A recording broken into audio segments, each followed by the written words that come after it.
Hello दोस्तों, स्वागत है आपका डे 4 के साथ में। काफी टाइम लग गया डे 4 को लाने में से, ठीक है, लेकिन एक्चुअल में क्या ये सारी पीडीएफ बन गई थी, प्लस थोड़ी सी चीजों में डिस्टर्ब हो गए थे। लेकिन खैर, अब आपको 4, 5, 6 कल, आज से लेकर कल तक हम सारी यूनिट्स को कवर कर देंगे। चलिए सर शुरू करते हैं। सबसे पहला क्वेश्चन है, विच ऑफ द फॉलोइंग, यानी निम्न में से कौन general enzymatic reactions are not shown in amino acid metabolism, यानी जो एमिनो एसिड का मेटाबॉलिज्म है उसमें निम्न में से कौन सी रिएक्शन जो जनरल एंजाइमेटिक रिएक्शंस हैं वो दिखाई नहीं देती हैं मेरे भाई, यानी सामान्य एंजाइम अभिक्रियाएं नहीं दिखाई देती हैं। किस अभिक्रिया में मेरे भाई? तो वो आपको दिखेगी काय में, ग्लूकोज के फॉर्मेशन में, यानी जब ग्लूकोज का निर्माण होता है तो जनरल एंजाइमेटिक रिएक्शंस दिखाई नहीं देती हैं सर, ठीक है। The formation of urea mainly in the liver is, ठीक है, तो जो यूरिया का निर्माण होता है सर, ठीक है, यूरिया समझते हो NH2CONH2, तो फॉर्मेशन ऑफ यूरिया यानी यूरिया का निर्माण लिवर में जो होता है वो किसके द्वारा होता है? तो वो होता है ऑर्निथाइन साइकिल। किसके द्वारा? ऑर्निथीन साइकिल या ऑर्निथाइन साइकिल, जो भी आप पढ़ो, जिस तरीके से पढ़ो। ओवरऑल बात क्या है, ये सारी चीजें इस बार आपके पेपर है मल्टीपल, और ये सारे वो क्वेश्चन हैं जो कहीं ना कहीं पेपर में आए हुए हैं, कहीं ना कहीं से सिलेक्ट करे हैं, कहीं ना कहीं से ढूंढे हैं। तो कुल मिला के आपको करना सिर्फ इतना सा है, बार बार उन चीजों को पढ़ो, बार बार उन चीजों को देखो, पेपर में जब वो आए उन पर टिक लगाओ, चले आओ, पेपर बेहतरीन होगा भाई, सीधी सी बात है, ठीक है। Which of the following triplets does not stop the growth of the polypeptide chain, यानी कोई आपको ये तो अब इतना पता ही होगा सर, ठीक, जो लोग केमिस्ट्री भी फॉलो कर रहे थे कि पेप्टाइड क्या होता है, फिर पॉलीपेप्टाइड क्या होता है, ठीक है, तो सारी चीजें जैसे प्रोटीन है, विटामिन है, ये सारी चीजें पढ़ाई हुई हैं हमने, महाक्लास भी पढ़ाया हुआ। तो जो पॉलीपेप्टाइड चेन होती है, पॉली मतलब बहुत सारी, तो बहुत सारी जो पेप्टाइड चेन आपस में जुड़ेंगी तो पॉलीपेप्टाइड हो जाएगी। तो पॉलीपेप्टाइड चेन में जो ग्रोथ है पॉलीपेप्टाइड चेन की, यानी जो उसकी वृद्धि है, उसे नहीं रोकता है कौन सा मेरे भाई? तो AUG। Which of the following, निम्न में से कौन सा, ट्रिपलेट्स मतलब ट्रिपलेट, डज नॉट स्टॉप नहीं रोकता है ग्रोथ को पॉलीपेप्टाइड चेन की? तो इसका सही आंसर हो जाएगा AUG, ठीक है भाई। अगला है, anabolism is also known as, anabolism को हम लोग और किस नाम से जानते हैं? तो मेटाबॉलिज्म के बनने से पहले एनाबॉलिज्म बनता है, इसे हम लोग कहते हैं इंटरमीडिएट मेटाबॉलिज्म। इंटरमीडिएट मतलब माध्यमिक, बीच में बनने वाला, यानी पहले इंटरमीडिएट मेटाबॉलिज्म बनेगा फिर जाके बनेगा मेटाबॉलिज्म, ठीक है भाई। Amino acids which the body is capable of synthesising are known as, यानी जो बॉडी जिन्हें बना सकती है, ऐसे कौन से एमिनो एसिड्स हैं, उन्हें क्या कहा जाता है? देखिए sir, amino acids which the body, जिन्हें body is capable of synthesising, जिन्हें बॉडी बना सकती है, उन्हें क्या कहते हैं? उन्हें कहते हैं नॉन इसेंशियल, यानी अति आवश्यक नहीं है। इसीलिए हमें प्रोटीन के लिए, एमिनो एसिड्स के लिए बाहरी जो सोर्स हैं उनका इस्तेमाल करना पड़ता है, क्योंकि हमारी बॉडी पूरी तरीके से केपेबल नहीं है। तो लोग कहते हैं दालें खा लो, सोयाबीन खा लो, इन सब चीजों में प्रोटीन बहुत पाई जाती है सर, ठीक है। The amino acids which must be present in the protein of diet are, यानी एमिनो एसिड जो प्रोटीन की डाइट में आवश्यक हैं, उपस्थित होने ही चाहिए, उन्हें हम लोग क्या कहते हैं? इसेंशियल, ठीक, यानी जो हमारी बॉडी के लिए आवश्यक हैं वो इसेंशियल कहलाएंगे। इसेंशियल का मतलब ही आवश्यक होता है, और जो आवश्यक नहीं है वो नॉन इसेंशियल कहलाएंगे सर, ठीक है। अगला है, if the output of nitrogen is more than the intake by body, the nitrogen balance is, अब देखिए यहां पर, if the output of nitrogen is more than the intake by body, यानी जितनी हम लोग नाइट्रोजन ले रहे हैं उससे कम है। If the output of nitrogen is more than, उससे ज्यादा है, यानी नाइट्रोजन ले कम रहे हैं, छोड़ ज्यादा रहे हैं नाइट्रोजन, तब जो आउटपुट होगा, जो ओवरऑल होगा नाइट्रोजन का बैलेंस, वो कैसा हो जाएगा? निगेटिव हो जाएगा भाई, सीधी सी बात है। अगर आप ज्यादा नाइट्रोजन ले रहे हो या कम नाइट्रोजन ले रहे हो और ज्यादा छोड़ रहे हो, बैलेंस होनी चाहिए, जितनी ले रहे हो उतनी ही छोड़ रहे हैं, तो वो कितनी होगी? 0 होगा, बैलेंस 0 हो जाएगा। लेकिन मेरे भाई अब ले कम रहे हो, छोड़ ज्यादा रहे हो तो निगेटिव हो जाएगा, ले ज्यादा रहे हो, छोड़ कम रहे हो तो पॉजिटिव हो जाएगा। इस तरीके की चीजें, ठीक है। In transmination, condensation of the amino acid takes place with the help of, ठीक है, तो यानी कंडेंसेशन मतलब होता है संघनन। संघनन जो एमिनो एसिड का होता है, यानी एमिनो एसिड जो आपस में जुड़ते हैं वो किसकी मदद से जुड़ते हैं? तो पायरिडॉक्सिन की मदद से जुड़ते हैं, लिखा हुआ है यहाँ पे, ठीक भैया।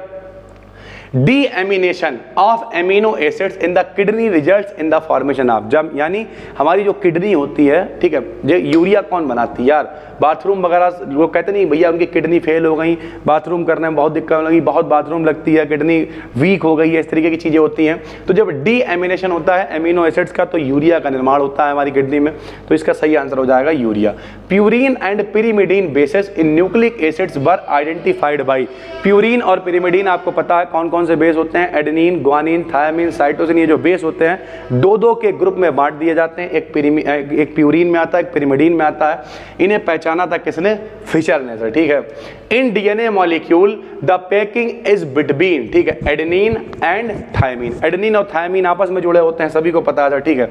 The basic unit of DNA molecule, DNA molecule की बेसिक यूनिट क्या होती है, न्यूक्लियोटाइड होती है, न्यूक्लियोटाइड आपस में जुड़ते हैं, पॉलीन्यूक्लियोटाइड की चेन बनाते हैं जिसे हम लोग डीएनए कहते हैं या फिर राइबोस शर्करा कह देते हैं।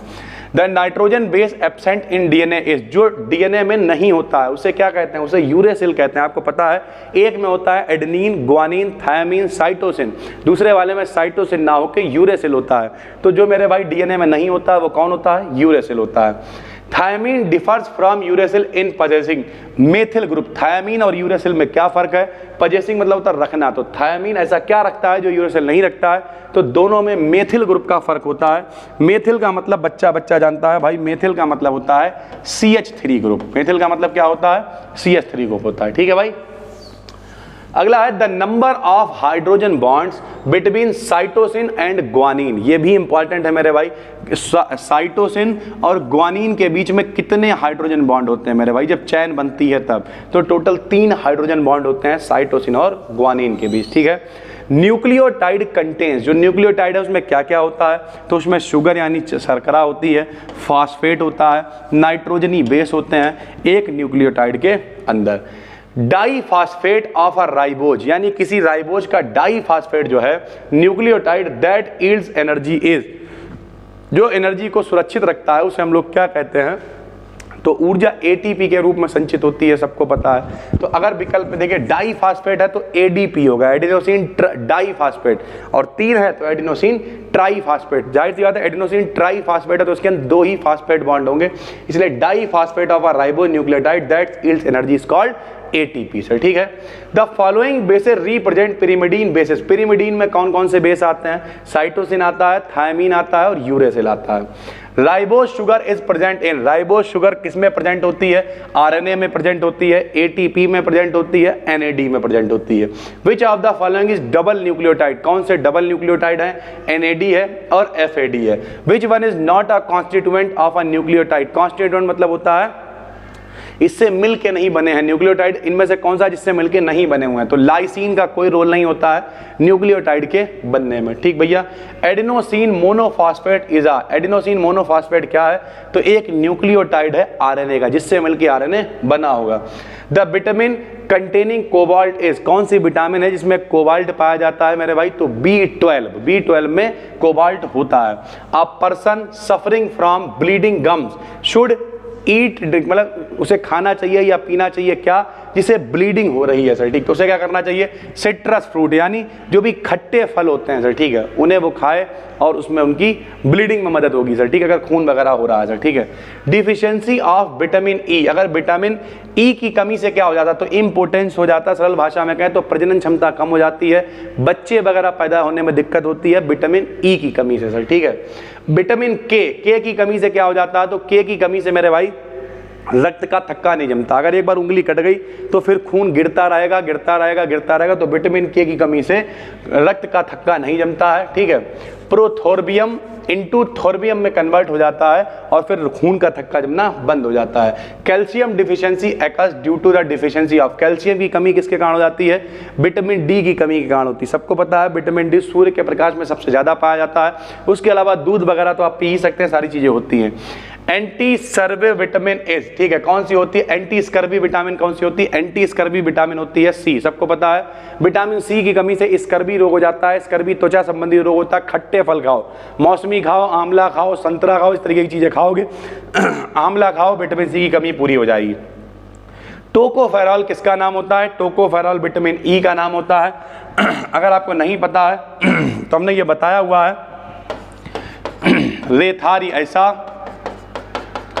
एकैटोफा, ठीक है, रेथारी ऐसा एकैटोफा ऐसे करके लिखेंगे, ए B1 B2 B6 B12 C D E और K, ठीक है। ए मतलब रेटिनॉल, थायामिन, रिबोफ्लेविन, एंडरमीन, साइनोकोबालामिन, एस्कार्बिक अम्ल, कैल्सीफेरॉल, टोकोफेरॉल और फाइलोक्विनान, ठीक है। तो ई वाले का नाम क्या होता है, टोकोफेरॉल नाम होता है। An example of steroid vitamin, कौन सा स्टेरॉइड विटामिन है, तो विटामिन डी एक स्टेरॉइड विटामिन होता है। Which vitamin do intestinal bacteria synthesize, ठीक है, कौन सा जो विटामिन है इंटेस्टिनल बैक्टीरिया को, इंटेस्टाइन क्या होता है समझ रहे हो सर आप, पेट वगैरह से रिलेटेड जो चीजें होती हैं, तो इनके बैक्टीरिया को प्रोड्यूस करने वाला विटामिन कौन सा है, B1 है सर, ठीक है। विच of the following is the best source of vitamin A, vitamin A का सबसे अच्छा स्रोत कौन है, गाजर खाओ मेरे भाई, सेब खाओ, दूध पियो, मांस खाओ, ये सारी चीजें होती हैं। Which vitamin is essential for normal vision, ठीक है, नॉर्मल विजन के लिए कौन सा विटामिन, तो रेटिनॉल, रेटिनॉल मतलब विटामिन ए, ठीक है। फिलहाल हमारे लोग तो लहसुन प्याज भी नहीं खाते हैं और हम तो यही राय देते हैं कि सर ठीक है नॉर्मल चीज़ें खा सकते हो, तो किसी प्राणी को मारने की क्या अभी आवश्यकता है, लेकिन अलग अलग अपना अपना, ठीक है, अपना अपना मत है, किसी को आप ज्ञान नहीं दे सकते हो, खुद अपने आप सुधरो, बाकी दूसरों को ज्ञान देने की जरूरत नहीं है। The vitamin involved in coagulation of blood as, अभी हमने आपसे कहा कोगुलेशन मतलब होता है रक्त का थक्का जमना, तो किसकी वजह से नहीं जमता, अगर कमी हो जाती है विटामिन के की वजह से, के की अगर कमी हो गई तो रक्त का थक्का नहीं जमेगा, ठीक है। Pellagra is caused due to the deficiency of, तो मेरे भाई एंथोथेनिक एसिड की अगर कमी हो जाती है तो पेलाग्रा हो जाता है सर, ठीक है। बेरी बेरी रोग किसके कारण होता है, B1 के कारण होता है। स्कर्बी किसके कारण होता है, C के कारण होता है, ठीक है। इस तरीके की चीजें हैं। एनीमिया किसके कारण होता है, B12 के कारण होता है। Bound healing is enhanced by the vitamin, जो हीलिंग मतलब होता है सुधरना, तो बाउंड हीलिंग किसके कारण होती है, विटामिन C के कारण बाउंड हीलिंग होना स्टार्ट हो जाती है, ठीक है। उसके इस तरीके से और भी हैं, जैसे एरोथेल्मिया जो है इस चिल्ड्रन में होता है, और नाइट ब्लाइंडनेस जो है बड़ों में होती है। नाइट ब्लाइंडनेस क्या होता है, रतौंधी बोलते हैं जिसे, तो ये रतौंधी बड़ों में हो जाती है और बच्चों में भी रोग हो जाता है। किसके कारण होता है मेरे भाई, विटामिन ए की कमी के कारण होता है। जब आप कभी मेडिकल पर जाओगे तो A&D गोलियां भी आती हैं, A&D गोलियां होती हैं इसी वजह से, ताकि जिन लोगों को रतौंधी की दिक्कत हो रही है, कैल्शियम की दिक्कत हो रही है, तो ये गोलियां दी जाती हैं। The site for protein synthesize, यानी प्रोटीन का निर्माण कहाँ होता है, तो राइबोसोम्स में होता है। One gene one enzyme, one एक जीन एक एंजाइम परिकल्पना के बारे में किसने बताया, तो जॉर्ज बेडल ने बताया और एडवर्ड टॉटम ने बताया, ठीक है भाई। विच of the following is the initiation codon for protein synthesis, protein के निर्माण के लिए जो प्रारंभिक कोडॉन होता है वो क्या होता है, AUG होता है। The by product of ornithine cycle, ornithine cycle में जब बाई प्रोडक्ट होता है वो कैसे क्या होता है, यूरिया का निर्माण होता है किडनी के द्वारा। The term vitamin was first given by, vitamin term सबसे पहले किसने दिया, फंक ने दिया, ठीक है। Vitamin B2 is also known, vitamin B2 को किस नाम से जानते हैं, G के नाम से भी जानते हैं। केमिकली विटामिन R, ऑर्गेनिक यानी कार्बनिक पदार्थ होते हैं, विटामिन जितने भी होते हैं सबका फार्मूला होता है इसे 6-12-6, जैसे ग्लूकोज का होता है वैसे इन लोगों का भी फार्मूला होता है अलग अलग। नाइट ब्लाइंडनेस क्या है, तो deficiency disease of vitamin A, यानी विटामिन ए की अगर कमी हो जाएगी तो उसे नाइट ब्लाइंडनेस यानी रतौंधी, रात में आदमी को दिखाई नहीं देता है। A person having deficiency of visual pigment should eat lot of, यानी अगर देखने में दिक्कत हो रही तो क्या खाना पड़ेगा, विटामिन ए की कमी है, गाजर खाओ खा के, ठीक है। एंटी स्टेरिलिटी विटामिन कौन सी है, तो यानी वही विटामिन ए होती है। उसके बाद विच of the following of the chemical form of vitamin D, तो विटामिन डी का रासायनिक नाम कैल्सीफेरॉल होता है, अभी हमने आपको सारे ही बता दिए थे। एक और है एंटी थायामोरहेजिक विटामिन, कौन सी होती है, विटामिन के होती है। ऑस्टियोमलेशिया कौन सी होती है, मेरे बीमारी किसके कारण हो जाती है, तो विटामिन डी के। ऑस्टियोमलेशिया जो है मेरे भाई बड़ों में होती है, बच्चों में सूखा रोग हो जाता है, तो ये किसके कारण, विटामिन डी के कारण होता है। एंटी पेलाग्रा विटामिन कौन सी होती है, तो B3 होती है, इसकी कमी होगी तो पेलाग्रा हो जाता है लोगों को सर, ठीक है। सर्टेन बी विटामिन सर्विस क्या दिखाता है, तो बी विटामिन जो है वो क्या को एंजाइम्स प्रोवाइड करवाती है। एंटी बेरी बेरी विटामिन, जाहिर सी बात है B1 की कमी से बेरी बेरी रोग हो जाता है, तो एंटी बेरी बेरी B1 हो गया। Vitamin synthesized by the microflora of gut, इस किसके कारण होता है, K के कारण होता है। फॉलिक एसिड को हम लोग किस नाम से जानते हैं, M के नाम से जानते हैं, ठीक है। कोबाल्ट कंटेनिंग, ऊपर भी लिख चुके हैं, कोबाल्ट कौन सी विटामिन कंटेन करती है, B12 करती है। Who discovered that citrus fruits help the prevents scurvy, scurvy को रोकने के लिए खट्टे फलों का इस्तेमाल करना चाहिए, किसने बताया, तो जेम्स लैंड ने बताया। Which of the following are fat soluble vitamin, यानी जिनमें बसा में घुलनशील कौन कौन सी होती है, तो A, D, E, B, C में होती है सर, ठीक है। ये यहाँ पर एक और बढ़ा लीजिएगा, ए, डी, ई और के, ये तीन चारों होती है बसा में घुलनशील और वाटर में सॉल्युबल होती हैं बी और सी, ठीक है। विच of the following of non essential amino acid, निम्न में कौन सा नॉन इसेंशियल है, तो एलानीन जो है वो नॉन इसेंशियल एमिनो एसिड है, ठीक है भाई। उसके बाद और भी है, if diet is deficient in proteins then, यानी अगर प्रोटीन की डाइट जो है वो डिफिशिएंट है, there will be more urea in the urine, तब क्या होगा, डिफिशिएंट डाइट है तो क्या होगा, यूरिया का निर्माण ज़्यादा होगा। उसके बाद न्यूक्लियोटाइड कंसिस्ट ऑफ, न्यूक्लियोटाइड में क्या क्या होता है, सबको पता है, फास्फेट होता है, नाइट्रोजनस बेस होता है एंड 5 कार्बन शुगर होती है, जैसे ग्लूकोज कह सकते हो, ठीक है। ग्लूकोज तो नहीं कह सकते, ग्लूकोज में तो 6 कार्बन है, कोई 5 कार्बन वाला। सिंथेसिस ऑफ न्यूक्लियोटाइड्स इज क्या कहलाता है, एनाबॉलिक प्रोसेस कहलाता है। The full form of PRPP का पूरा नाम, तो पीआरपीपी का पूरा नाम क्या हो जाएगा, फॉस्फोराइबोसिल पायरोफॉस्फेट, ठीक है भाई। उसके बाद thiamine is synthesized from UMP से, जो थायमीन बनता है उसे क्या कहते हैं, उस क्रिया को क्या कहते हैं, तो उसे कहते हैं मेथाइलेशन, ठीक भैया। तो ये 67 क्वेश्चंस हैं और उम्मीद करते हैं आपके बहुत काम के रहने वाले हैं। जैसे ही ये वीडियो पब्लिक होगी तुरंत इसकी पीडीएफ भी आपको दे दी जाएगी। 3 हम पहले बना चुके हैं, डिस्क्रिप्शन में प्लेलिस्ट डाल देंगे, आराम से जाके देख डालो, प्रैक्टिस कर डालो।